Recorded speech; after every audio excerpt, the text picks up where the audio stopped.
ये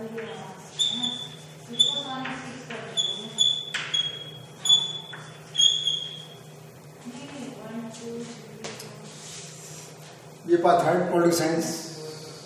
आज हम मैकियावेली के बारे में बात करेंगे।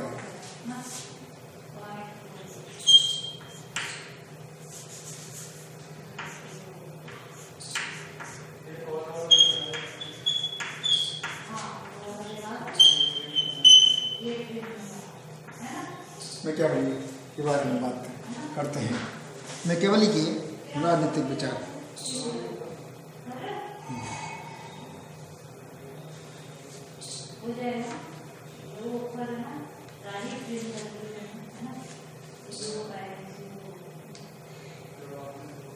राज्य संबंधी विचार। मैकियावेली के राज्य संबंधी विचार। मैकियावेली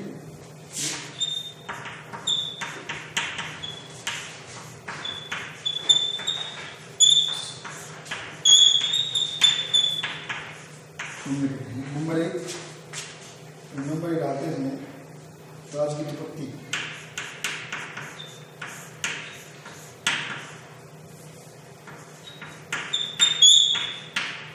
राज्य की उत्पत्ति नंबर 2 है इसका।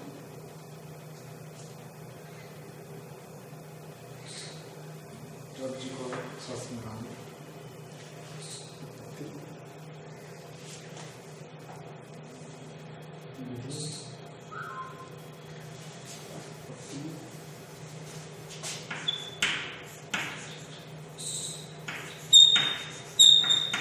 संप्रभुता के संबंध में, विधि के संबंध में,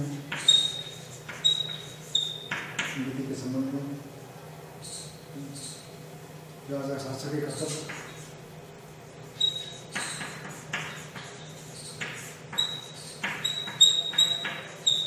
सही कर्तव्य,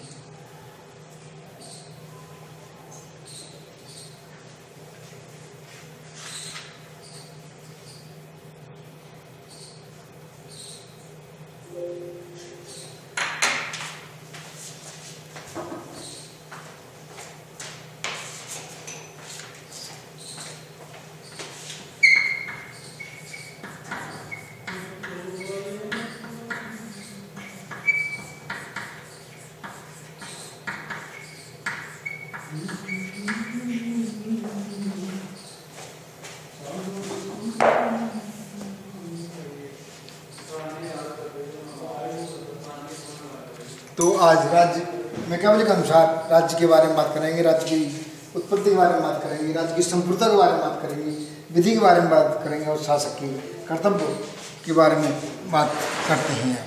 चलो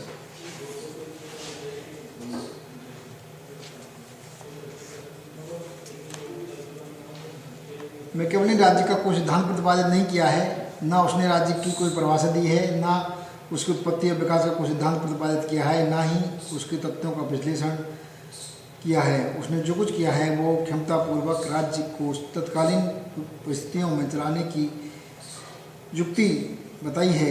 ये युक्तियाँ राज्य कला या स्टेट क्राफ्ट ही राजनीतिक विचार बन गए हैं।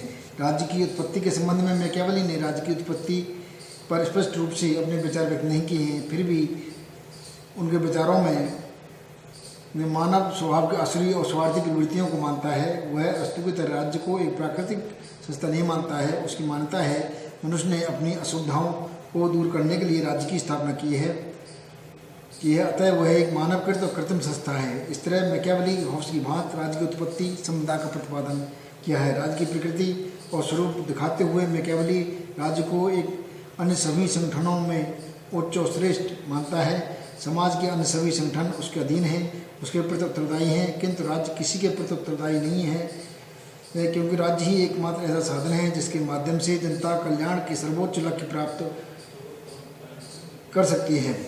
व्यक्ति का कर्तव्य है वह अपने आप को राज्य की सेवा में समर्पित कर दे। राज्य के निरंतर विस्तृत होते रहने की आवश्यकता बताते हुए मैकियावेली ने एक बार पुनः मानव स्वभाव की चर्चा की है। वो कहता है मानव का स्वभाव पारी की भांति होता है, वो निरंतर बढ़ते रहना चाहता है। उसी प्रकार वैभव और राज व्यवस्था है, राज्य को भी बढ़ते रहना चाहिए। जो राज्य इस सिद्धांत का पालन नहीं करते वो स्थिर नहीं रह सकता। इसी आधार पर राज्य को 2 भागों में बांटता है, स्वस्थ राज्य और अस्वस्थ राज्य। उसके अनुसार स्वस्थ राज्य युद्धशील राज्य होते हैं, निरंतर संघर्ष में लगे रहते हैं। इसके संबंध में रोमन साम्राज्य के पतन का उदाहरण देते हुए बताता है। उनके पतन का एक कारण यह था सदैव एक समान बने रहना, और जो रोमन साम्राज्यों के शासकों ने उसे विस्तार करने की चेष्टा नहीं की।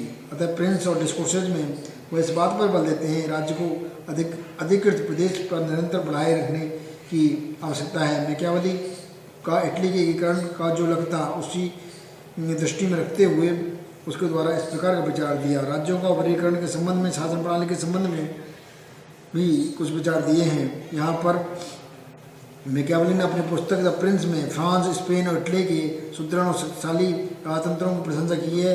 ये इच्छा व्यक्त की है इटली में भी सुदृढ़ राजतंत्र स्थापित हो, इसके द्वारा सभी नैतिक बंधनों से ऊपर उठकर इटली में एकता स्थापित होनी चाहिए, शक्तिशाली बनाने का कार्य किया जाना चाहिए। उसने इटली के लिए राजतंत्र को आदर्श के कारण नहीं बल्कि तत्कालीन परिस्थितियों का कारण अपने आप को यह बताया। गणतंत्र की अपेक्षा राजतंत्र को ही इटली के उपयुक्त मानने के 3 कारण हैं। लोगों का भ्रष्ट आचरण, राज्य में संपत्ति की असमानता, इटली की तत्कालीन व्यवस्था भी रही है।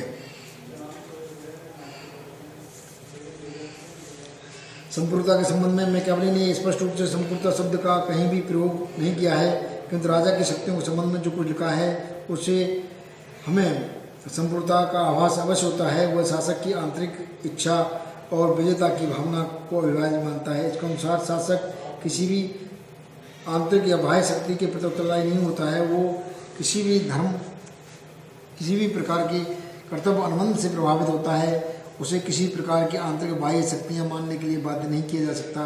मैकियावेली स्वयं परिवर्तनवादी था, इसलिए उसने स्थायी और अखंड संपूर्णता की बात नहीं की है। संपूर्णता की अनेक विशेषताएं हैं। शाश्वत, अदेय, संवैधानिकता के संबंध में कुछ नहीं लिखा है। संपूर्णता एकात्मकता, अलौकिक, धर्मनिरपेक्ष, स्वतंत्र चेतना से युक्त है। अंतर्राष्ट्रीय मामलों में मैकियावेली सीमित संपूर्णता की आवश्यकता को स्वीकार करता है। विधि के संबंध में मैकियावेली के विचार अत्यंत संकुचित हैं। वह मध्यकालीन विचारकों की तरह प्राकृतिक दैवीय विधियों में विश्वास नहीं करता है। यह केवल नागरिक विधियों की संकल्पना करता है जो शासक द्वारा बनाई जाती हैं। उसके अनुसार राज्य की स्थापना के पूर्व कोई कानून या व्यवस्था का अस्तित्व नहीं था। नागरिक कानून द्वारा ही प्राकृतिक अराजकता व्यवस्था अंत हुआ एवं राज्य समाज की एकता के सूत्र में बांधा गया। मैकियावेली के अनुसार विधि का स्रोत शासक ही है। इस प्रकार विधि संबंधी संकुचित और निश्चित रूप से अधिक यथार्थवादी बात की है। मैकियावेली का दूसरा सिद्धांत इस पर बार बार बल देता है। वह समाज में विधायक के कानून निर्माण की सबसे अधिक महत्व रखता है। उसे विश्वास है यह एक नवीन राज्य की स्थापना में एक बुद्धिमानी विधि निर्माता की अत्यंत आवश्यकता है, चाहे वह एक व्यक्ति हो या संस्था। इसके द्वारा निर्मित नियम नागरिकों के जीवन को नियमित कर उसके नैतिक गुणों का विकास और राष्ट्रीय चरित्र का उत्थान करते हैं। मैकियावेली के शब्दों में विधिकार न केवल राज्य बल्कि समाज का भी निर्माता होता है और उसके समस्त नैतिक, धार्मिक और आर्थिक संस्थान सम्मिलित हैं। प्रिंस में राजा के आचरण के सिद्धांत और शासक कर्तव्य के बारे में प्रिंस के 18वें अध्याय में मैकियावेली ने उन सिद्धांतों का उल्लेख किया है जिसके आधार पर राजा को अपना आचरण करना चाहिए और इस प्रकार अधिक शक्ति का अर्जन करना चाहिए। मैकियावेली शक्ति ही सत्य है, माइट इज राइट में विश्वास करता है। शक्ति मैकियावेली की समस्त राजनीतिक विचारधारा का केंद्रीय तत्व है। मैकियावेली अपने शासक को अधिक शक्ति प्राप्त करने, बनाए रखने और उसका विस्तार करने का निर्देश देता है। इस संबंध में मैकियावेली का विचार है शासक का मूल कर्तव्य बाहरी आक्रमण से सुरक्षा और आंतरिक खेत में शांति व्यवस्था बनाए रखना है। यह कार्य शक्ति के आधार पर ही संभव है। साम, दाम, भेद, दंड अपनाना मैकियावेली द्वारा अपने प्रिंस को साम, दाम, दंड, भेद की आवश्यकता अनुसार प्रयोग करने का निर्देश दिया है। राजा को जनता के सामने मानवोचित गुणों का प्रदर्शन करना चाहिए जिससे लोग समझें राजा बहुत सद्गुणी है, परंतु उसे सद्गुणों का दास नहीं होना चाहिए। राजा द्वारा अपने राज्य के नागरिकों शासक को जो वचन दिए हैं वह देता है, लेकिन वह पालन तभी किया जाना चाहिए जब वो राज्य के हित में है। शेर और लोमड़ी के गुणों का धारण करना मैकियावेली के अनुसार राजा में शेर और लोमड़ी दोनों के गुण होने चाहिए। शेर अपनी को जाल में फंसने से नहीं बचा पाता, लोमड़ी भेड़िए से अपनी रक्षा नहीं कर पाता। अतः ये कहा जाता है। इसका ज्ञान प्राप्त करने के लिए उसे लोमड़ी की चाल भी होनी चाहिए और भेड़िए को कैसे हराया जाए, डराया जाए, ये जानने के लिए उसे शेर की शक्ति भी होनी चाहिए। लेकिन अपने लोमड़ी के स्वरूप को छिपाए रखने के लिए राजा को उच्च कोट का बहरूपिया होना चाहिए। आवश्यकता पड़ने पर जो वचन भंग करने के लिए लोमड़ी की चाल से काम करना चाहिए।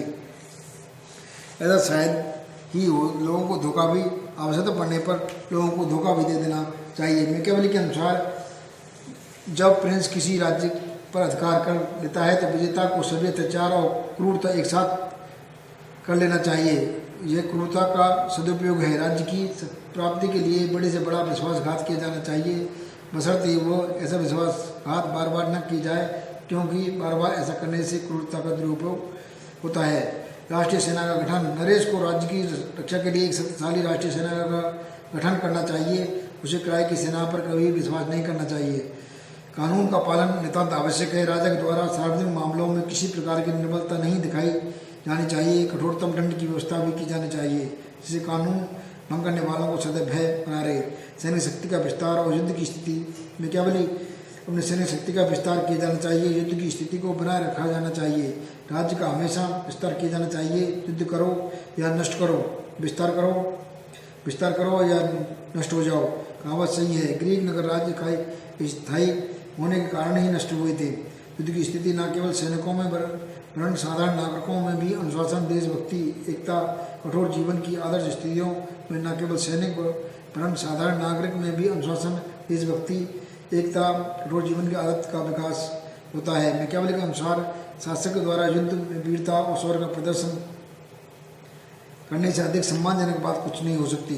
राजा को ऐसा करना चाहिए लोग उससे प्रेम भी करें, भयभीत में हों। यदि ये दोनों गुण एक साथ ही और ना हो तो एक को छोड़ देना चाहिए तो वह अच्छा है। लोग उससे प्रेम करने के बजाय डरें। प्रेम तभी तक रहता है जब तक स्वार्थ रहता है, लेकिन भय दंड के द्वारा उत्पन्न किया जाता है, इसलिए उसका प्रभाव स्थायी होता है। डरना प्रेम की अपेक्षा कहीं अच्छा है। प्रत्येक राजा को दयालु होते हुए भी इस बात का ध्यान रखना चाहिए कोई उसका क्षमाशील होने का लाभ न उठाए। राजा को सदैव कृत्य प्राप्त करने के लिए प्रयत्नशील रहना चाहिए, इस बात का ध्यान रखना चाहिए। प्रजा की घृणा का पात्र न बने। उसे बचने के लिए वह अपने राज्य के नागरिकों की संपत्ति नहीं छीननी चाहिए। स्त्रियों का सतत भंग नहीं करना चाहिए। दोनों कार्यों को न होने पर अधिकांश जनता सुखी और संतुष्ट रहती है। व्यापार और वाणिज्य का विकास। राजा को व्यापार और वाणिज्य की उन्नति में रुचि लेनी चाहिए, किंतु जब इस चक्कर में नहीं पढ़ पाता, इसके लिए यही उचित है वह इसके कृषि विकास की यथासंभव प्रोत्साहन देना चाहिए। यदि राजा वाणिज्य, व्यवसाय, कृषि आदि की घोर उपेक्षा का व्यवहार करे तो राजे निर्धन और अशक्त हो जाते हैं। मितव्ययिता के साथ उदारता भी हो। एक अच्छे राजा को मितव्ययी होना चाहिए। राज्य के धन को भोगविलास या अनावश्यक खर्च नहीं करना चाहिए। लड़ाई में प्राप्त लूट का माल चुपचाप अपने कोष में न रखकर उदारतापूर्ण जनता और सैनिकों में बांटा जाना चाहिए। कला साहित्य का संरक्षक कलाकारों को सम्मान करने वाला हो, गुणधारक ग्राहक होना चाहिए। राजा को अपने सलाहकारों और मंत्रियों के चयन में सावधान रहना चाहिए। शासक को सदैव चापलूसों से बचना रहना चाहिए। चापलूस लोग राज्य जनता और राजा के लिए कोई भी संकट खड़ा उत्पन्न कर सकते हैं। निपुणता योग्यता को प्रोत्साहित करने के लिए राजा को पुरस्कार उपाधियां आदि प्रदान की जानी चाहिए। पुरस्कार उपाधियां पद प्रदान करने के कार्य राजा के द्वारा स्वयं किए जाना चाहिए ताकि वह जनता में अधिक लोकप्रिय हो सके। राजा को दंड आदि अप्रिय कार्यों को करने के लिए अपने अफसरों द्वारा कराया जाना चाहिए, क्योंकि उनके द्वारा होने वाली बदनामी उन अफसरों के सिर पर फूटेगी। यदि इसमें कुछ पीछे हटना भी पड़े तो वो दोष अफसरों के सिर पर बड़ा आसानी से बच सकता है। शक्ति संतुलन बनाए रखने का प्रयास करना चाहिए। मैकियावेली के अनुसार अंतर्राष्ट्रीय हित में राजा की शक्ति संतुलन बनाए रखने की होनी चाहिए। उसे हमेशा यह ध्यान रखना चाहिए अपने पड़ोसी राज्यों को आपस में संधि न करने दे। पड़ोसी राज्यों को आंतरिक मामलों में निरंतर हस्तक्षेप की नीति अपनानी चाहिए। पड़ोसी राज्यों को प्रलोभन और शक्तिबल द्वारा अपना मित्र बनाने का प्रयास करना चाहिए। मैकियावेली ने राजा को नैतिक, अनैतिक, उचित, अनुचित, धर्म, अधर्म सभी प्रकार के प्रयोग करने की अनुमति देते हुए इस बात बल दिया है राजा का राज्य की प्रगति, समृद्धि और राज्य की और इस उद्देश्य से प्राप्त किए जाने वाले सभी साधन यहाँ संगत सम्मानीय है। मैकियावेली द्वारा प्रतिपादित राजा के आचरण और कर्तव्य की धारणा को देखने से ऐसा लगता है वे यथार्थवादी विचारक हैं और ये कथन कितनी आदर्श यथार्थवादी है। राजा में शील की शूरता और लोमड़ी की चालाकी होनी चाहिए। ये संभव हो तो राजा को एक ही समय अपना सौम्य और रौद्र रूप भी दिखाना चाहिए। इस तरह मैकियावेली राज्य के राजा के लिए और राज्य की बढ़ोतरी की बात करता है और ये शायद उस तरह की बात है जिस तरह की कौटिल्य ने बात की है। यहाँ पर राज्य को प्राप्त करना चाहिए, राज्य को अपने विस्तार करना चाहिए, राज्य को पहले प्राप्त करना चाहिए, विस्तार करना चाहिए और विस्तार करने के बाद उस संरक्षण करने का भी कार्य करना चाहिए। ये कुछ जो बातें हैं वो कुछ मैकियावेली कुछ हीगल की तरह की भी बात करता है। जिस तरह युद्ध और संघर्ष की निरंतरता को बनाए रखना चाहता है, जिस तरह हीगल भी अपने विचार में तर्क देता है कि युद्ध होने से या संघर्ष की स्थिति में नागरिकों में और जनता में अनुशासन की भावना रहती है, देशभक्ति की भावना रहती है, उनमें सुदृढ़ता आती है, एकता की भावना जागृत होती है। इस तरह से नागरिकों के लिए अच्छा है। और साथ साथ ये भी कहता है राजा को प्रेम, मान जो हॉब्स कहते हैं, आगे हम बात करेंगे, हॉब्स जैसे हॉब्स कहता है प्रेम और भय दो से संचालित होता है मानव का संवेग। तो मैकियावेली ये कहता है ऊपर से राजा को प्रेम दिखाना चाहिए, आवश्यकता पड़ने पर उसको डर भी दिखाना चाहिए। तो मैकियावेली का मानना है प्रजा प्रेम की बजाय डर की भाषा को अच्छी तरह समझती है। इस तरह राजा के मैकियावेली के राज्य संबंधी विचारों में हमें आज ये बात मिलती है देखने को कि राज्य की उत्पत्ति के संबंध में ऐसा कोई सिद्धांत रूप से नहीं माना है। मैकियावेली के उत्पत्ति के संबंध में मैकियावेली ने राज्य को कृत्रिम संस्था माना है। मनुष्य ने अपनी आवश्यकता के अनुसार इसका संस्था को बनाया है। संपूर्णता के संबंध में भी कोई ऐसी स्थायी संपूर्णता की बात नहीं करती। संपूर्णता को हमेशा परिवर्तनशील रहा है मैकियावेली खुद भी, इसलिए कोई ये बात नहीं की है।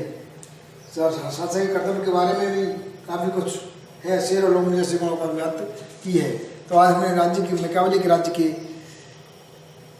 विचार के संबंध में, राजनीतिक विचारों के संबंध में, राज्य के विचारों के संबंध में देखने का प्रयास किया है।